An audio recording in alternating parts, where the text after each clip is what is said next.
Now, I know that in your junior high school days, you've been studying about these figures of speech again and again and again. So, for some, this might be a review for you. So, when we talk about the figurative language, okay, so these are two different things. When we talk about the figurative language, this is basically a speech or a written work that uses figures of speech. Okay?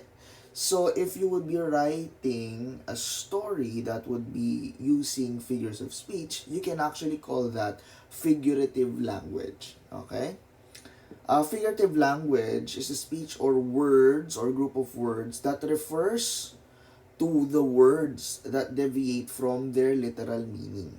Okay? So when we talk about figurative language, this means that what you're actually reading has a much more deeper or the meaning deviates away from the original meaning. Okay? We will talk about that when we explore figures of speech.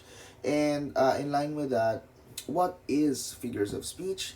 Basically, your figures of speech are phrases, sentences that reflects a non-literal meaning, okay, but rather presents an alternative meaning or a figurative meaning through the creative utilization of words. Okay, so basically these are your common figures of speech. There are ton of figures of speech out there, but what we will be exploring are some of the common figures of speech and the figures of speech that we can actually use for your short stories. So just to give you an overview on what we are to discuss in this module is or the figures of speech that you are supposed to we're going to discuss in this module are the following.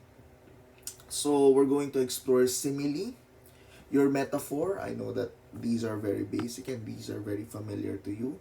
Personification, your pun, irony, the understatement, consonance, if you're familiar with that, and then the assonance. How is it similar in a way? And of course, alliteration.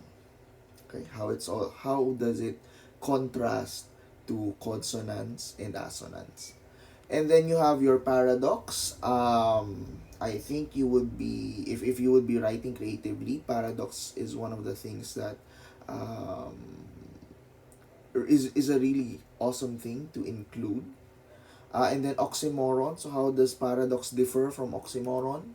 Then we have your hyperbole, and of course the understatement, right? You have the hyperbole, you have the understatement, you have the and then you have we have our onomatopoeia. So basically these are the figures of speech that we will be discussing. So I will try my best to scaffold them in order not to overwhelm you with these figures of speech.